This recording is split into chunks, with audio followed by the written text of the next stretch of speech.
Assalamualaikum warahmatullahi wabarakatuh. Hai teman-teman, apa kabar semuanya? Semoga kita diberikan kesehatan oleh Allah Subhanahu wa Ta'ala. Amin ya Rabbal Alamin. Perkenalkan, nama saya Fendi Tasari. Di sini saya akan menjelaskan tentang paragraf. Yuk kita simak baik-baik apa itu paragraf. Pertama-tama kita harus mengetahui hakikat paragraf. Hakikat paragraf. Paragraf adalah satuan bentuk bahasa yang biasanya merupakan hasil dari penggabungan beberapa kalimat. Salah satu kalimat pada paragraf disebut sebagai kalimat utama dan lainnya sebagai kalimat penjelas. Paragraf biasanya terdiri dari pikiran, gagasan, atau ide pokok yang dijelaskan dengan kalimat pendukung. Pembuatan paragraf terdiri dari fakta dan opini yang berisi tentang penjelasan berdasarkan kenyataan yang terjadi, kemudian diberi pikiran penjelas berupa pendapat penulis. Kedua, fungsi dan syarat paragraf. 1. Fungsi pembentukan paragraf. Paragraf dibuat oleh pengarang tentunya memiliki beberapa fungsi yang akan memudahkan pengarang tersebut membuat tulisan. Berikut fungsi pembentukan paragraf, yakni A. Menampung bagian kecil gagasan utama karangan. B. Memudahkan pemahaman jalan pikiran pengarang dengan cara memisahkan pikiran utama dari yang satu dengan yang lain. C. Pengarang melahirkan pikiran secara sistematis. D. Pembaca mudah mengikuti dan memahami alur pikiran pengarang. E. Pembentukan penggalan-penggalan pikiran pengarang. F. Sebagai tanda pikiran baru dimulai. Dan G. Memungkinkan perhentian lebih lama daripada akhir kalimat dan konsentrasi terhadap pikiran utama. 2. Syarat-syarat pembentukan paragraf. Agar mempermudah penulis dalam menuangkan ide dan gagasannya dalam penulisan paragraf, paragraf tersebut harus memiliki syarat-syarat pembentukan paragraf, yakni A. Kesatuan, atau dalam satu paragraf hanya berisi satu kalimat. B. Kepaduan, atau hubungan antara kalimat satu paragraf berkaitan. C. Isinya relevan dengan karangan. Dan D. Pengembangan, atau sebuah kalimat utama dalam sebuah paragraf dikembangkan dengan kalimat-kalimat penjelas. Ketiga, unsur paragraf. Pembentukan paragraf yang baik kiranya memerlukan beberapa unsur, yakni A. Kesatuan.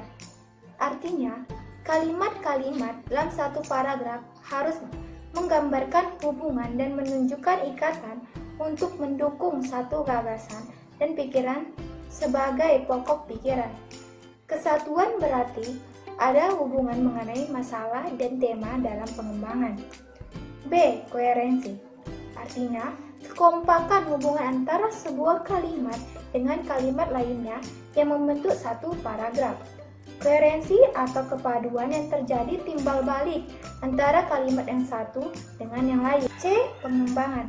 Artinya, gambaran mengenai satuan dan penyatuan akan jelas terlihat dalam pengembangan paragraf. Informasi dan keterangan yang diberikan ada hubungannya dengan kalimat-kalimat yang harus berkembang dalam paragraf tersebut. Keempat, kerangka paragraf. Adapun kerangka paragraf yaitu A. Menentukan tema. B. Menentukan ide pokok dengan cara menuangkan kalimat yang menjadi ide paragraf. C. Menentukan kalimat penjelas untuk mendukung ide pokok. 5. Macam-macam paragraf. Paragraf dapat dibagi berdasarkan isi dan letak kalimat utamanya. 1. Jenis paragraf berdasarkan isi. A. Narasi. Narasi adalah paragraf yang menceritakan atau mengisahkan suatu kejadian atau peristiwa. B. Deskripsi.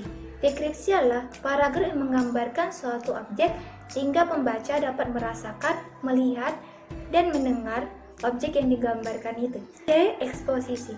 Eksposisi adalah paragraf yang menginformasikan suatu teori, teknik, kiat, atau petunjuk sehingga orang yang membacanya akan bertambah wawasan. D. Argumentasi. Argumentasi adalah paragraf yang mengemukakan suatu pendapat beserta alasannya. E. Persuasi.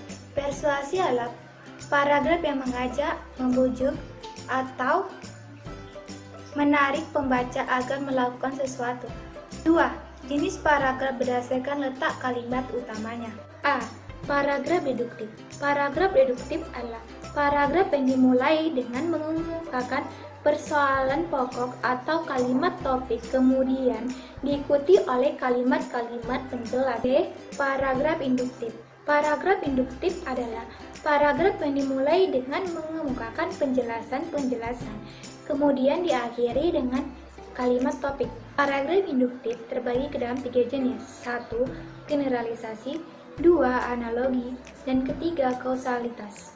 C. Paragraf campuran.